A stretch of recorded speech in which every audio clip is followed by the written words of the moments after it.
So I'm Catherine Unger. I'm a freelance game artist slash art director sometimes. My favourite game I've worked on was a game that was released recently actually. It's called Tangle Tower, and it's a murder mystery point and click game. And the reason why I love working on it so much was I got to do a lot of different artwork, not only just the concept art, but I was able to paint backgrounds for the games and then also design characters. I initially started doing animation at university, and by the end of that course I realised that I didn't really like doing animation that much, and I wanted to do something kind of similar, but I didn't want to go into illustration. And I always loved video games growing up. One of my uni friends at the time, he was making a game and he invited me to work on the game with him just as a side project, and ever since then I've adored it and I just always wanted to work on games since that moment. I really enjoy working in games because you get to work with all kinds of different professions, and when you're all working together and you're good at working together, it's like a well-oiled machine, and the thing you produce at the end, you always see a little bit of yourself in there, especially with small indie games. Hello everyone, I am Adrian Hon, and we have Catherine Unger here with us. I'm really delighted to be interviewing Catherine today. She is an art director and 2D game artist, born and raised in London. She started her career working on educational games and museum interactives for the BAFTA award-winning studio Preloaded. And with over 9 years in the industry, she's worked on award-winning games, including Snipperclips, Cut It Out for Nintendo, Together, SFB's games Tangle Tower, and most recently State of Play's South of the Circle. And last year, she became a BAFTA Breakthrough Brit and is currently art directing on a secret title with Broken Rules, the creators behind Old Man's Journey. I have so many questions to Catherine. I love her art, and I'm sure you've seen it too as well. But before I start, if you have any of your own questions, please just use the Q&A button and we'll get to them later on. So, Catherine, great to talk to you. My first question, hopefully, is an easy one. What was your path to becoming a game artist, a video game artist? Well, I didn't originally want to be. Obviously, there was a point in my life, in my childhood, where I was like, I definitely want to work in games, but I think I was more geared towards animation because I grew up on kind of Disney and stuff like that, and I really wanted to get into animation for those reasons. So I started by going to uni and studying illustration and animation, where I then specialized in animation.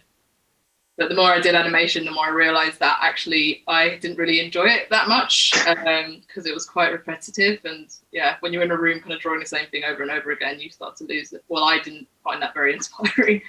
And then so when I left uni, I kind of didn't really know what to do because I didn't really have the motivation to pursue animation. However, I did leave around the time when there was a boom in mobile gaming, which also obviously meant there was more 2D art styles around as well in gaming that was starting to have a resurgence. Where previously I would have looked at the video game industry and thought, oh, like that's all 3D. I'll have to skill up to do any kind of 3D work and this kind of thing. Suddenly we were seeing all these 2D games, and suddenly my animation skills that I had at uni were transferable to 2D games. So that was like a lucky coincidence. And another lucky coincidence was I went to university with Adam Vian, who is now the creative director of SFB Games. And he, at the time, was working on a detective game called Detective Grimoire for the App Store. And he invited me to kind of just do some backgrounds for that. And that was kind of like my first kind of leg in on kind of working within games. And then I did a game jam, and then that game jam then led on to the company Preloaded seeing my Flash game on Armor Games, I think it was at the time. And then they kind of sent me an email going, yeah, we want to work with you, this kind of thing. And I eventually got an internship with them. And then since then it's been kind of smooth sailing really. And working with SFB in games still to this day, like on and off basically. Oh, that's fantastic timing. Yeah, it's so cool when you kind of like meet people in university and, they're sort of, land you in that first job. I mean, when you grew up, were there, video games, there obviously was that sort of time of 2D video games and, on the SNES and Mega Drive and stuff. Did you play those, or was that an inspiration, or? Yeah, so I guess I started by playing kind of like Super Nintendo, like Mario, which is like the most obvious one to say. But that's how I started. And then like most of the games I did play growing up, which inspired me, were like Nintendo 64 games like Banjo-Kazooie, Legends of Zelda, and all those kind of really classic games. Those are the kind of games I was looking at. It's weird because I was looking at more 3D games growing up, but then kind of moved into like 2D games, if that makes sense. Cool. I noticed that I mean, you've mentioned, you sort of highlight your sister's work as well, and she's also an artist and illustrator. Did you learn from each other or kind of motivate each other when you were growing up? Yeah, massively. Like we basically grew up drawing pictures like constantly for each other almost. Like I owe a lot of my creative life to growing up with my sister. I remember there was one period where there was like a span of a year where we were making like Dragon Ball Z comics to show each other, and they were this thick, but they were basically giant fanfic comics, like Dragon Ball Z comics that we would draw like a couple of pages and then go over to each other, show each other the comics. But we've always been like pushing it. She's like a kind of more on the kind of illustration side, but we've always kind of pushed each other to improve, and like still do to this day. And our art styles are so different, but like we still kind of see what the other person is trying to do with it, which is like really lovely and nice that we kind of have our own thing.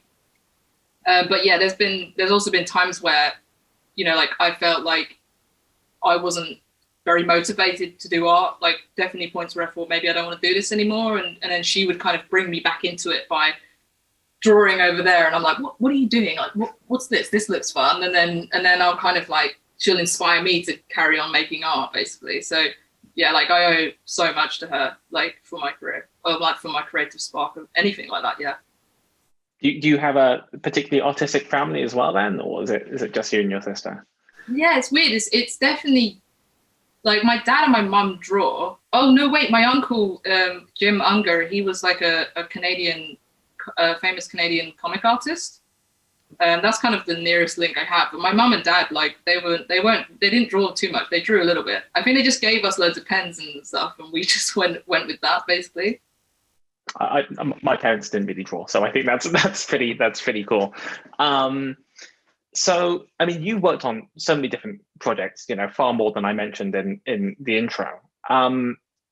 You're not sort of a sort of like employed artist, by a specific company. It's not like you've spent 9 years working at EA. So, I mean, what is it like from a kind of like work perspective to be sort of juggling different projects? There's an element of like hustle, isn't there? Sort of like, getting the sort of work, or are you, is it a sort of question of, you're getting all these people coming in asking, for you to work on their projects, and you get to sort of take the best pick? So it's kind of, yeah, like I think that kind of companies have like a slot that they're kind of, because I think my skills are quite broad. I can do kind of in-game art, or I could do concept art. And so like various other things as well. But like, I think what happens is there'll be kind of this space where they're like, oh, we need some more concept art. Who can we hire? And then they find out I can do concept art, and then they'll kind of hire me in for that. And that can be, I think it looks like I'm working all the time, like on multiple projects overlapping, but really I'll be working on something for say 6 months, and then I'll hop onto another project for like 2 weeks, and then I'll hop onto another project that's a year or 2 years. And like, sometimes if I have a bit of spare time in my evening, if someone goes, oh, I just need this one image for this promo image for my game, I'll be like, well, I'll just do that on the weekend. Cool. Because that's overworking, but like, it tends to kind of look like I'm just working on stuff, like too much stuff, but like it is just the way the kind of schedule works. It's just varying lengths. Like, so at State of Play, for example, I was hired in to kind of do concept art, and that was kind of like 6 months of me basically just making concept art for that game. But then on Tangled Tower, for example, I was hired in for 2 years. So it's I really like it actually, because it means that it kind of stops me from getting bored. Like, no, I can move on to kind of a new thing, and I'm doing a completely different job for a different length of time and this kind of thing. And yeah. That's awesome. Yeah. Yeah, no, I can see how and you mentioned doing concept art and illustrations and animation, and one of the things I noticed is that you designed practically all of the visual elements in A House of Many Doors. So from the UI and from the sort of all the different parts of the art. Did it feel different to have that level of control and responsibility in a project? Definitely, yeah. I mean, the pressure is higher because there's Harry Tufts, who is the creator of House of Many Doors. He was really fun to work with. He had this tone in his mind of what the game wanted to look like, and I basically had to visualize that tone. But he let me have quite a lot of imaginative freedom within that scope, basically. And basically, I was given reign over nearly every single visual element of the game, including UI, animations, concept art, character designs. Yeah, he would write a description, but then I just basically had to turn that into a visual. So for me, it was the first time I've had that much creative control over a kind of project like that, and it was a massive confidence boost, I would say, to know I could do it, because I think before that I was like, like it was just like, here's everything, and I was like, oh, I guess I'm doing all of it, but not in a like negative way, but in a kind of like intimidated way. Yeah. But yeah, like at the end, like it all came together, and it was just really nice to be able to have that level of control over everything, basically. Now you've done. So now you've done that. Would you do it again? I mean, obviously there's all sorts of different kinds of opportunities. Not alone. Not alone. Right. I think if honest, actually, yeah, no, I think I would, but maybe something a bit more bite-sized. Right. Yeah, for sure. Yeah. Yeah. So kind of related to that, it's hard to sort of pick your favorite children, but what games are you most proud of working on? You can pick out different parts of them, because they're all amazing, obviously. But yeah. I mean, I'm pretty proud of a lot of the recent games I've worked on, specifically Tangled Tower.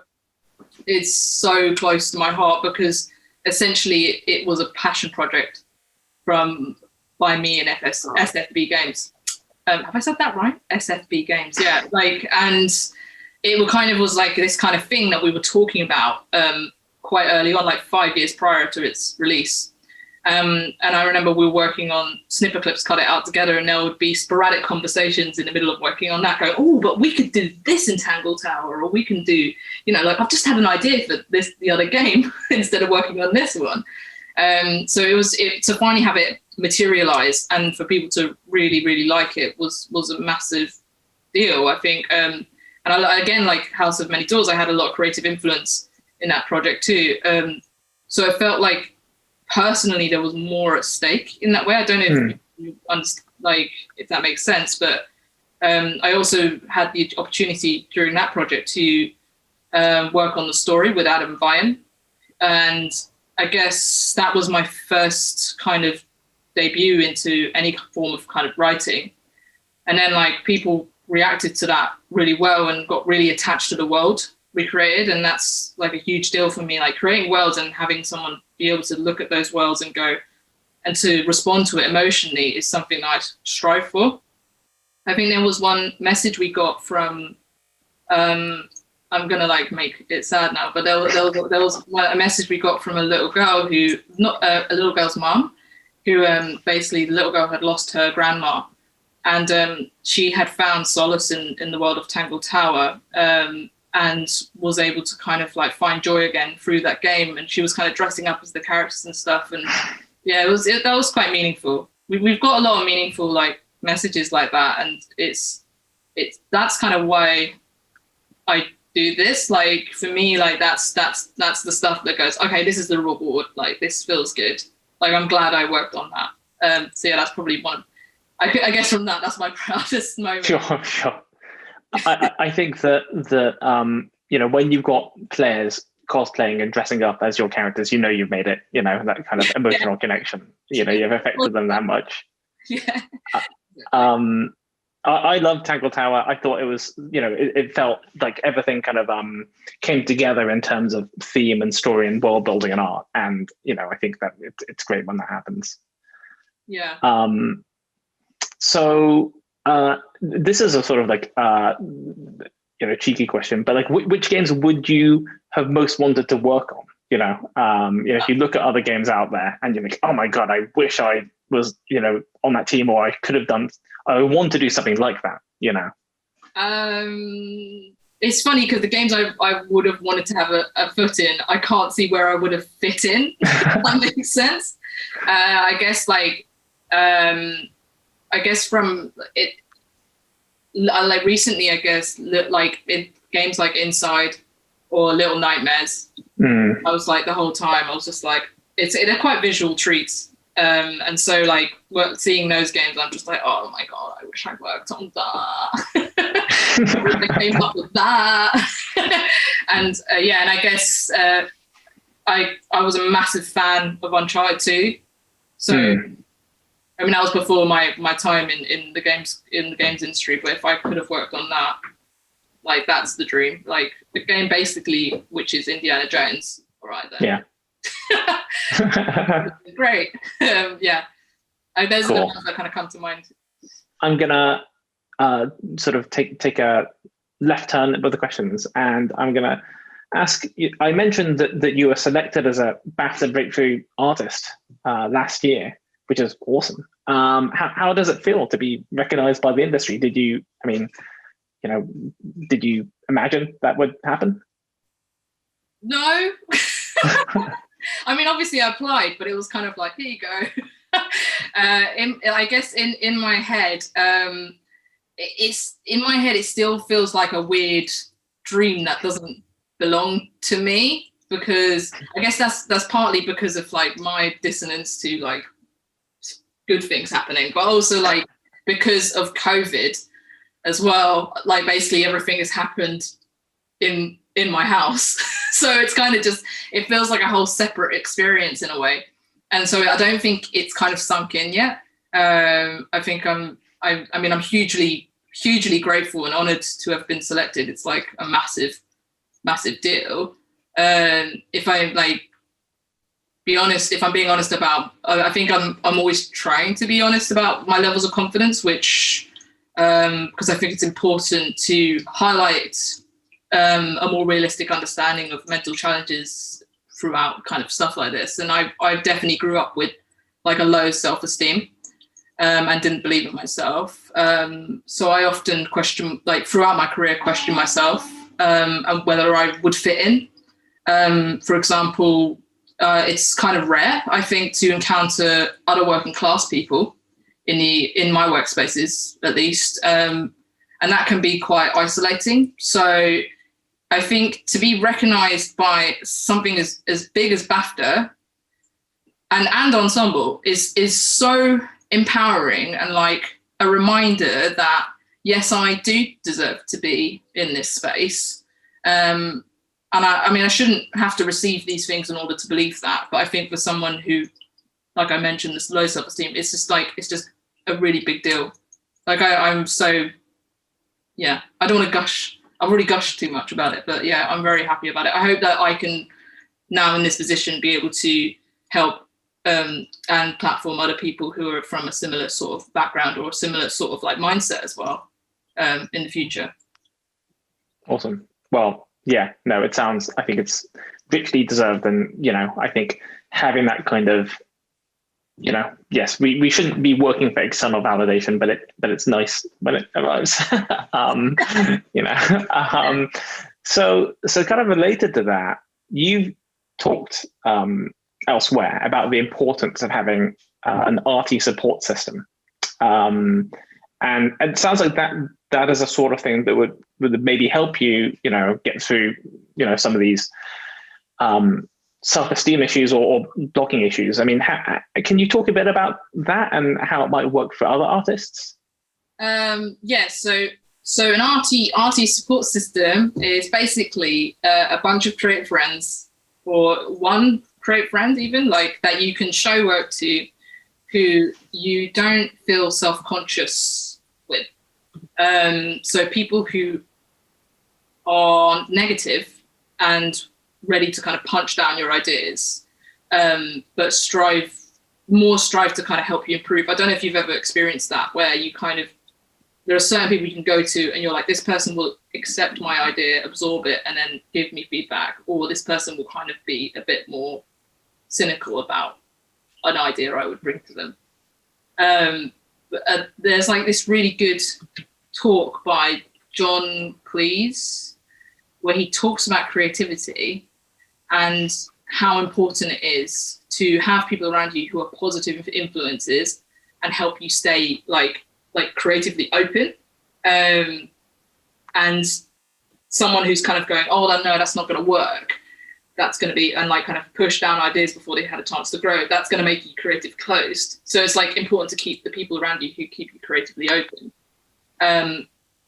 Like I have a small cluster of people who I show work to, and they give very honest and supportive feedback. Because I question my work constantly. I'm sure everyone does, but I need that early validation that what I'm making resonates with someone outside of my own brain. It's basically like artistic playtesting. And more often than not, I will get suggestions from them that, you know, make my work so much better and so much more original. Or I'll get suggestions that I'm like, oh no, I don't want to do that. And then it reminds me that I don't want to do that. I want to do that. Yeah, so it's just useful in that way. And how did you encounter them? You know, whether from university or from the games industry or?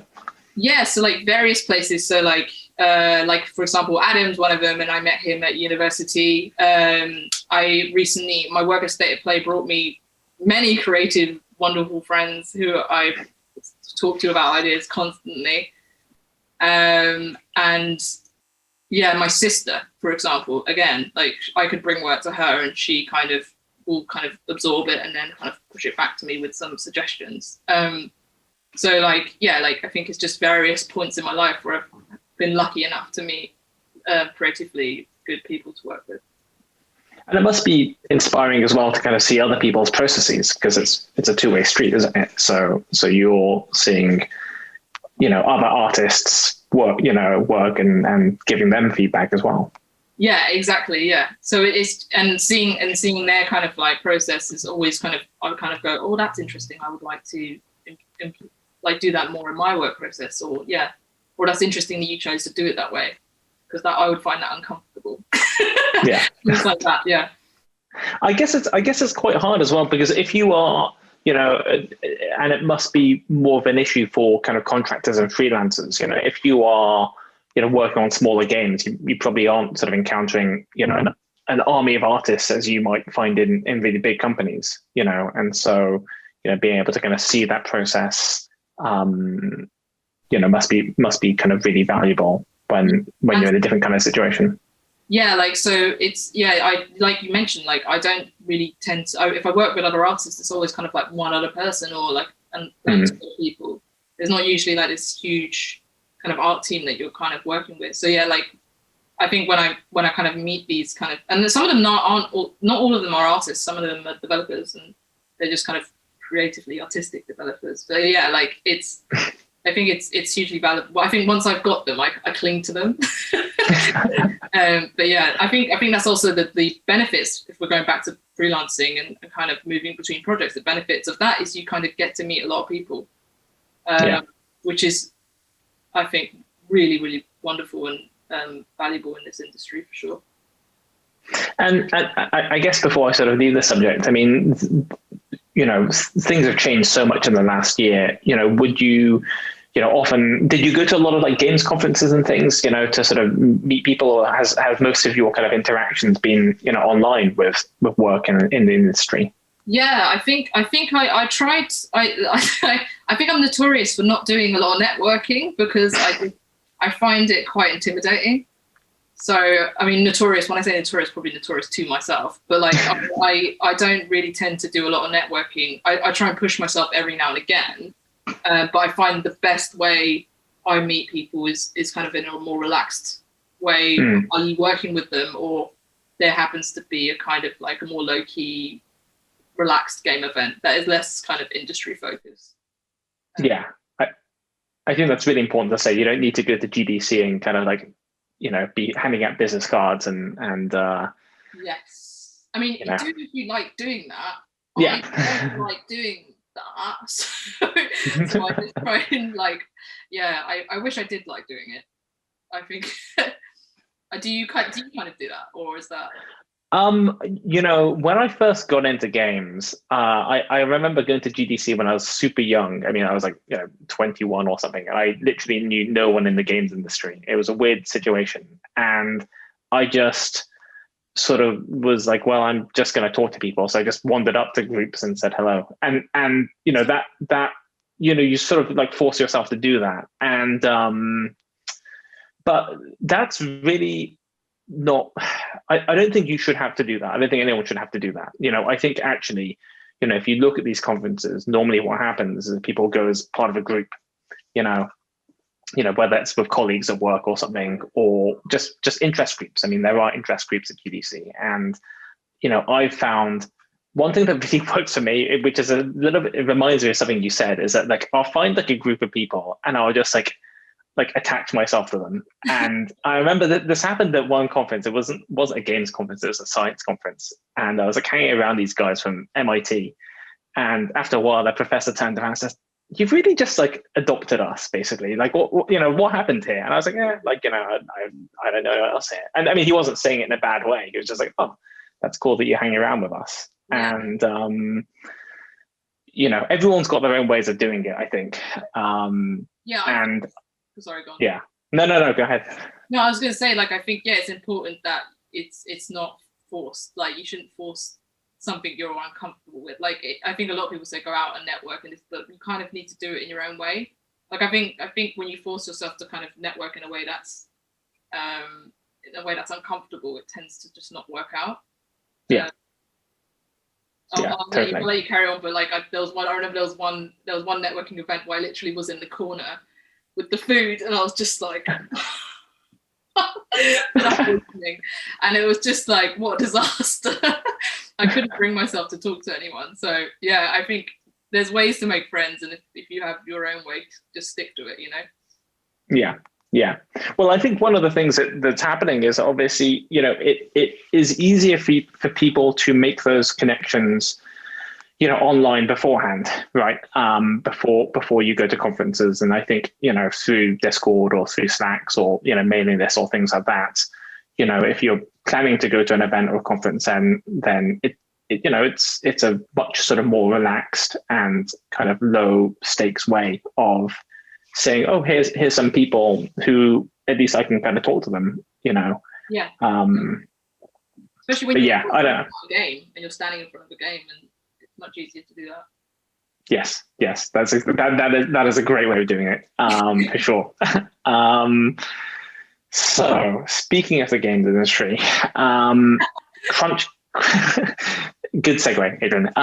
Crunch culture is sadly a reality in the games industry. So how do you feel it affects artists specifically? I mean, I specifically artists. I think that I've been lucky enough to work with people who respect my boundaries in terms of like timings and stuff like that. But that's a boundary I've had to learn myself. Before, I basically injured myself in 2015 and got RSI because I wanted to prove myself. This is the self-esteem stuff coming in and ruining everything again. But I wanted to prove myself and work harder and do more work. And eventually I couldn't draw for more than 5 minutes without kind of like physical pain.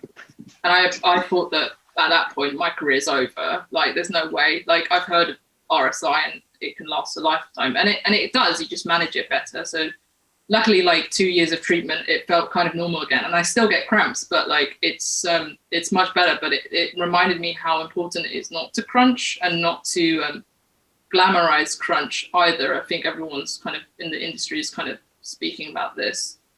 But it's something I'll kind of say to employers when I start working with them. It's like, I don't crunch really because I literally can't because of my health reasons. Like, it's annoying that I have to have a health problem in order to kind of push that to ask for that, you know?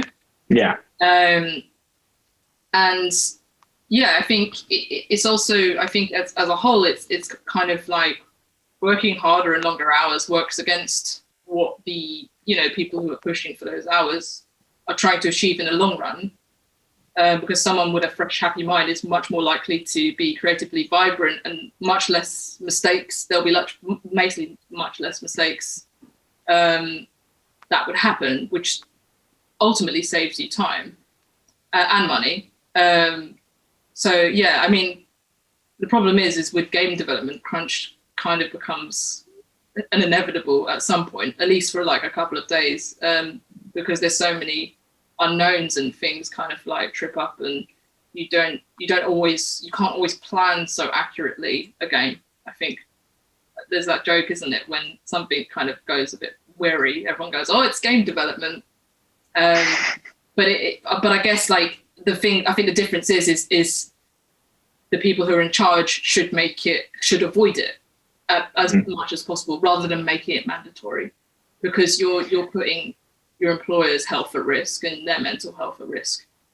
I think a lot of employers see it as like just a kind of another tool in the box, you know, rather than something that should be really just avoided at all, you know, at all points.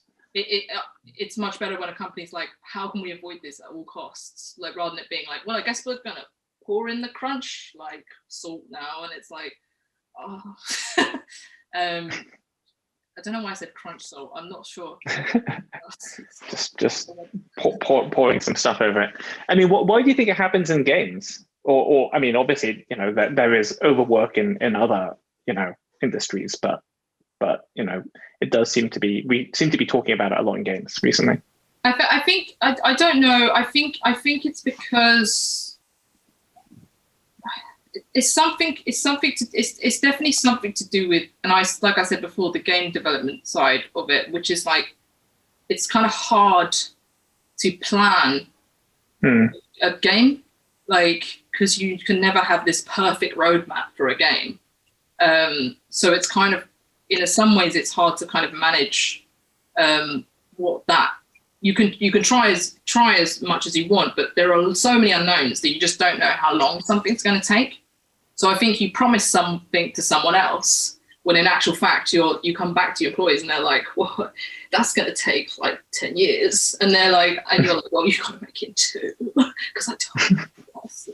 And it's like, I think that's kind of what happens there. I'm not sure what it looks like. Yeah. I'm not sure whether it is particularly rife in video games as opposed to other industries. But that's a guess, a stab at what maybe is happening there.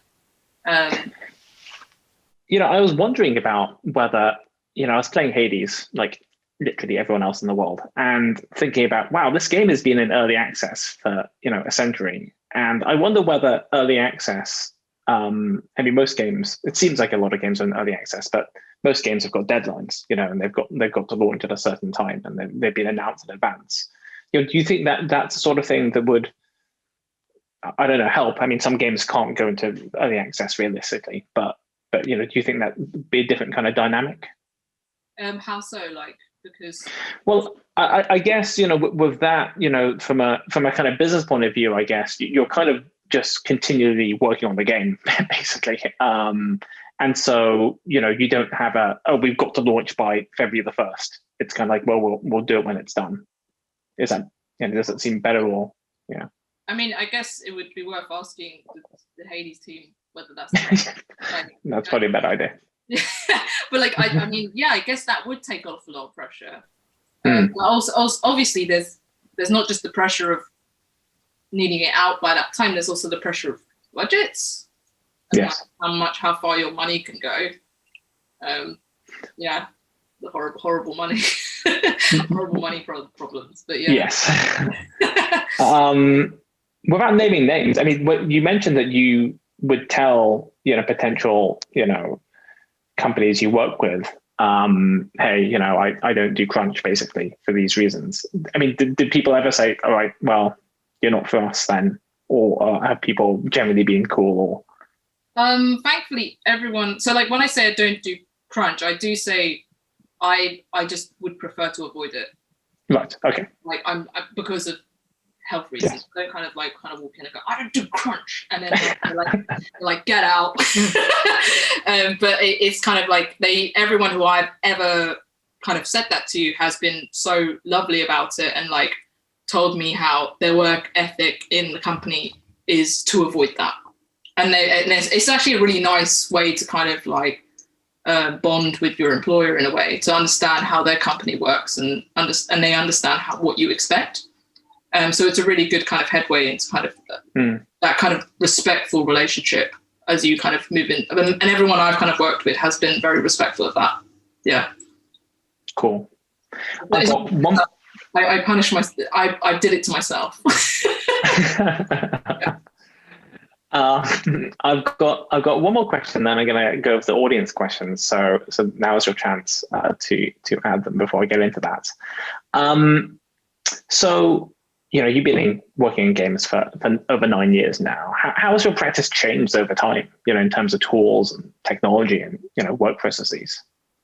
So yeah, I started with the kind of animation skills and drawing in kind of Photoshop. I was kind of more of a digital artist when I started. So I kind of started out doing kind of just Photoshop stuff and just kind of making concept art and making assets. But over the years, I've kind of been weaned, and I really thank Preloaded for this, because they kind of weaned me into kind of Unity a little bit more, so to kind of closer to kind of the game basically. Which was completely out of my comfort zone, and still is. I still go into Unity like shaking, but I guess I have more of a knowledge of Unity now, regardless of it being quite limited. But at least I can go a whole day now where I can be in Unity on my own, figure something out without having to ask any questions. So that's good. But like there are still moments where I will see some code pop up, and then I shot off the flare gun to the developers, basically asking for help. But yeah, I think as kind of, I guess now my kind of practice is a lot of, I guess as now I'm doing art directing, there's a lot of like typing, a lot of a little less drawing, and then a lot of Unity work. Yeah, so it's become an art robot essentially.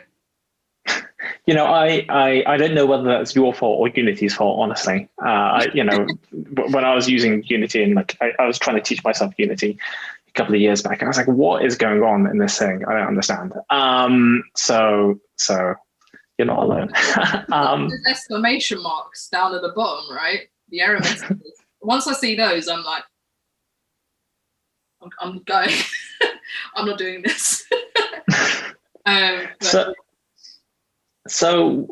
We first question is someone asking about the difference actually between an art director and artist, and you just sort of touched on that, and they're asking basically, what is the difference between an art director and artist? Is it the amount of influence on a project that you have, the amount that you get paid, the amount of art you directly produce?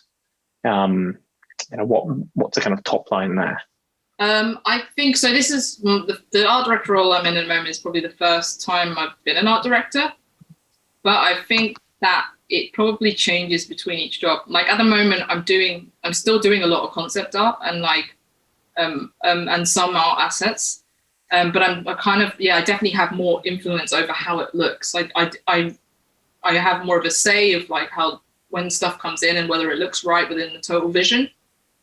Whereas before, you'd probably get more feedback from an art director on how something should look and how that can be fine-tuned.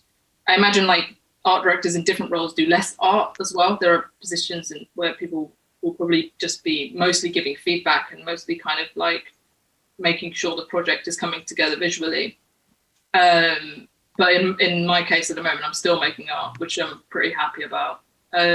Yeah, and of course you get paid more because it's like higher role. But yeah, like I think it kind of like change between roles. I guess you're just kind of you're in a position more to kind of, you also work with a team and kind of, yeah. I've kind of stopped at this question. Sure. No. I mean, yeah, it's you know, I guess it sort of mixes a lot of the, you know, it has a lot in common with becoming a more senior programmer, you know, or, you know, a director where you're managing other people and responsible for other people's output, I guess. Yes. Yeah, for sure. Yeah. Actually, just yeah, have you always worked remotely, or do you sort of sometimes work in people's offices? So it kind of depends on the project. This current project, I am working with Broken Rules, and they're in Austria. So no. I was working remotely with them before even COVID came along. So it was kind of like I was working remotely, and then COVID came, and I was like, I'll just carry on working then. Yeah. But like there'll be projects, for example, State of Play. I came in to the office to do work, and yeah, like with SFB Games, I was in office to do work with them. If the company's in London, then I'll most likely be coming into the studio, which I think I prefer, because there's more of you can feel more people kind of working around you, and it's much faster to get kind of feedback and yeah, definitely. Cool. So we have another question here, which is, do you feel the industry is getting more inclusive and welcoming to people from different backgrounds, that is from different industries, not just different areas of diversity, than the standard expectations of talent within games? So for example, higher social economic class. I'm not sure I totally get the end of that question, but yeah, how do you feel about, I mean, that sort of thinking about inclusivity in sort of two different directions, I guess, you know, from people coming to games from different industries as well as diversity? Yeah.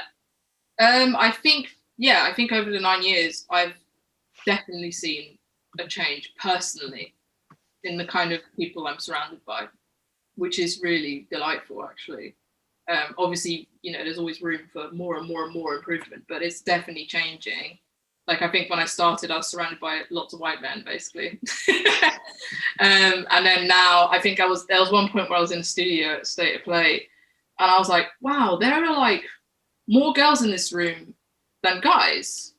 And then everyone is like, you know, different. And that's really exciting. And I had a moment of realization. I was like, that feels really good. And I didn't even realize that had happened. So yeah, I do think it's changing. It's good. It's exciting. Cool. And I guess it feels like it's also changing, you know, the kinds of stories that people tell and the kinds of games that people make, which is super important. Yeah, definitely. I think the more influence from different perspectives, the better. The more likely you're going to get different stories that are going to resonate with all sorts of people, for sure.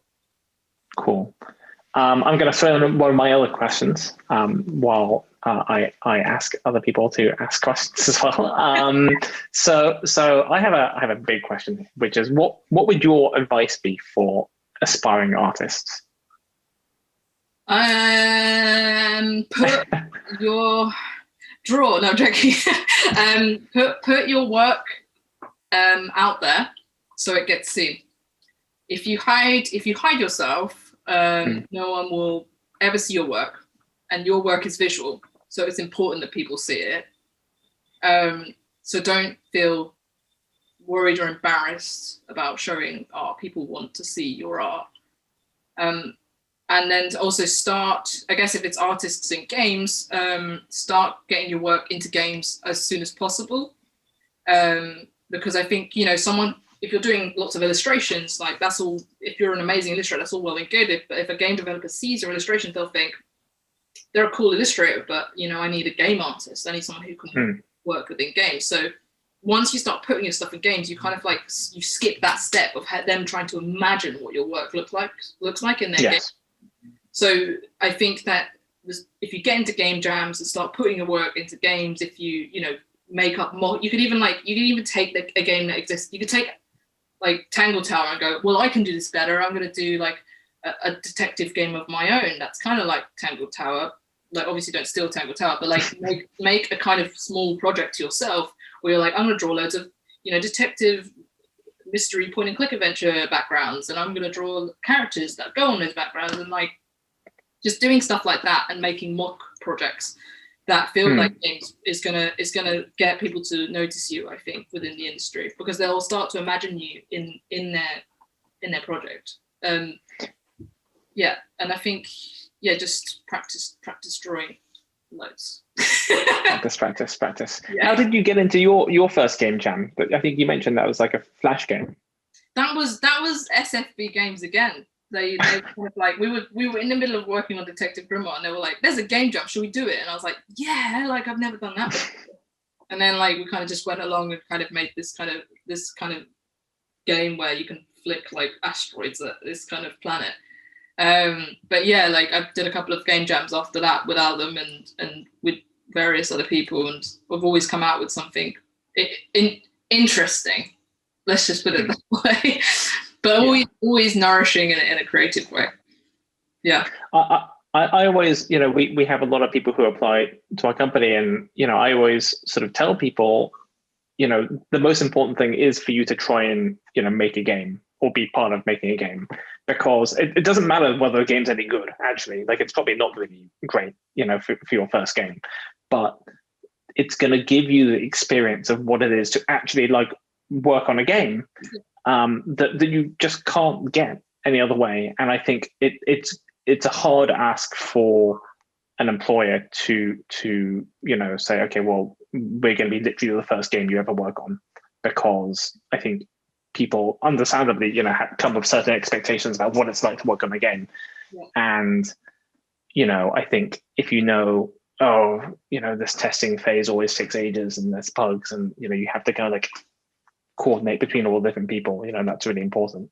Yeah, I think it's just healthy to understand it from that perspective early on anyway. Like otherwise like you say, you're looking for employers who are willing to give you a chance, which is, there are companies out there, i.e. like Preloaded gave me a chance. They didn't know I could make, they saw one game jam game, I guess. But like, I feel like there are companies who will be like, oh, we need this artist for like just background work. And that's fine, but that's kind of a rare situation. Yeah, for sure. Yeah. So we've got another question from Dom Shaw asking, do you have a favorite game or a recent game that really captured your imagination?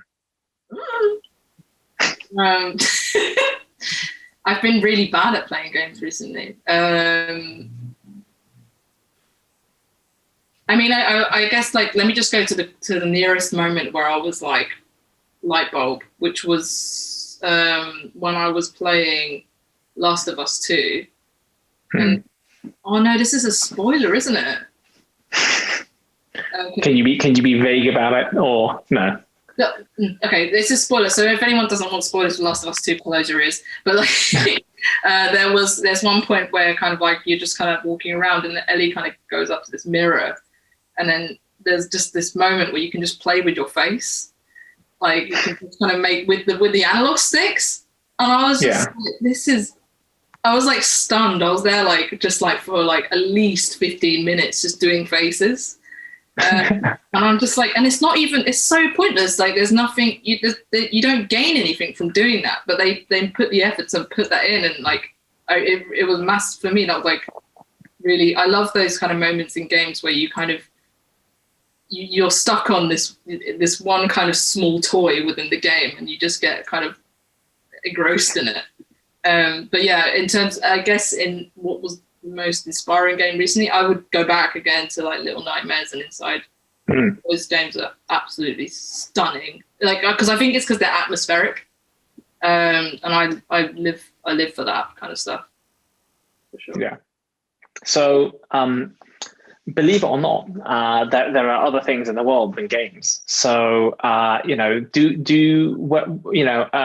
knew? Are there particular, other visual influences, movies, books, everyone's like, where did you get your ideas from? Which is always a tricky one. But, are you clearly, are there other, do you go sort of galleries and museums, are there other things that you love? Yeah, I mean, I personally love to take influence from outside of games, because I think you're going to find something more original if you look outside of games. I think it's important to be aware of what's happening in games, but I try to look elsewhere if I can help it. I think one of the elements in Entangled Tower, for example, is this kind of like this lampshade that's like this pufferfish. And like I basically stole that idea from the Pitt Rivers Museum in Oxford, because there's this whole cabinet that's full of weird lights from like historical lights. There's like, I think there's a conch with like a candle sticking out of it as well. And like I just love seeing stuff like that in museums, like weird, quirky museums. And movies massively. Like I take influence from films, I think more so than I take from games. And I just, I'll like pause like a scene in Hook, for example, which is like, and then there'll just be this amazing, beautiful scene, and I'll just be like, oh, that's like the lighting in that is amazing, and this sort of thing. So yeah, I think I try and take cinema stuff into what I do quite a lot. It's because, when you're on the spot and you can't think of what. No, I don't. Yeah. Well, I mean, one thing maybe about this, but one thing that I was really, the best thing about being ambassador is you also get invited to go to film screenings. So that's when things restart, that'll be a nice extra bonus for games inspiration. Yeah, it's really funny because they were kind of like, it was kind of offered that kind of film screen experience, and I was just kind of like looking out the window going, yeah, that would be yeah. Cool. And so do you one of the things that I've found really interesting over the years of developing games is just how technology has changed the way we tell stories, and obviously the art style. You've talked about how from SNES and Mega Drive, we were sort of in 2D, and then we went to 3D with the next generation of consoles, and then sort of back to 2D again, I guess, with mobiles and with indie games. What's your thought on how art styles and art might change in video games in the next few years? Well, the obvious one is that it's going to get more realistic, which is like the avenue. But I think that also there's so much room for experimentation in terms of art style. And so I think we're going to, I'm not sure entirely what's coming, but it's, I've never really kind of thought about what's coming, because I think that scares me a little bit in terms of art styles. But I do think that we're going to see more experimentation for sure, especially with using the technology that has been in ways that aren't just realism, which is really healthy. I'm trying to imagine now what's going to come about. Well, I think that as the tools get easier to use, like Game Maker and even Unity, it makes it easier and sort of less risky, I guess. For it's cheaper to make games than it used to be. I mean, I know that sounds kind of ridiculous because you've got like AAA games that cost like 100 million to make, but you can make a small game and you can sell it for not a lot of money. And so, I feel like the tools at least have been democratized, even if it's not easy to go and throw up a game on Steam or the App Store and expect to become rich. I guess so. Like, I think there's obviously trends that go through game art styles. I don't know if you've noticed that, but like, I think I'm hoping the next kind of 10 years we'll see a kind of similar direction as the way kind of animation goes, which is like a lot of kind of tradition, try and push traditional kind of art styles in a way that is three-dimensional, and trying to connect that blend in a way. I mean, even like, you know, companies like Pixar are kind of doing it, where they kind of like they'll kind of film everything in 3D or make everything in 3D, but they'll kind of hand draw over it so it has that 2D quality to it. So I think we hopefully see more games that are kind of trying to link those two worlds together, I think. So you can kind of walk the 2D animation. That's going to be freaking awesome. But like, yeah, I hope. I mean, have you seen Soul?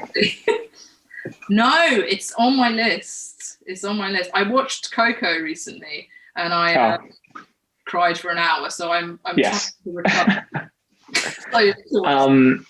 I think, I mean, because when you were talking about Pixar and about different art styles, I was like, are you talking about Soul? Because it does some, to my non-artistic eye, it does some really awesome things with, because it's set, you know, partly in the afterlife, you know, it has this opportunity to, you know, not be, you know, go fully kind of, a bit like Coco, you know, it can go a little bit more fantastical, and it doesn't have to be as realistic, and it can be a bit more abstract. That's all I'll say. And I think that I, you know, I hope that other people look at that. Yeah. And it's, sorry. No, go ahead. I was going to bring up Spider-Man Into the Spider-Verse as well, which was mind-blowing in terms of like animation and like kind of getting that comic book look to feel more blended into kind of like the 3D stuff, like, and the well, I'm thinking that's going to come into games as well. That's a really good point. And yeah, like so many, I mean, so kind of visually striking and also really popular and also really successful. So yeah, there must be games that will be doing that. So we're pretty much at the end of our discussion now, unless anyone has any tiny final things, but I probably think we're out of time. So this has been awesome. The next ensemble interview is going to be Catherine interviewing Nita. So stay tuned to find out when that's going to be happening. It's not next week, but it will be soon. So hope you enjoyed this discussion. And where can people find you, Catherine? Well, I'm oh no. So I'm Unger on Twitter, but it's spelled UNGAPANTS. And I'm if you want my website or portfolio, it's catherineunger.com.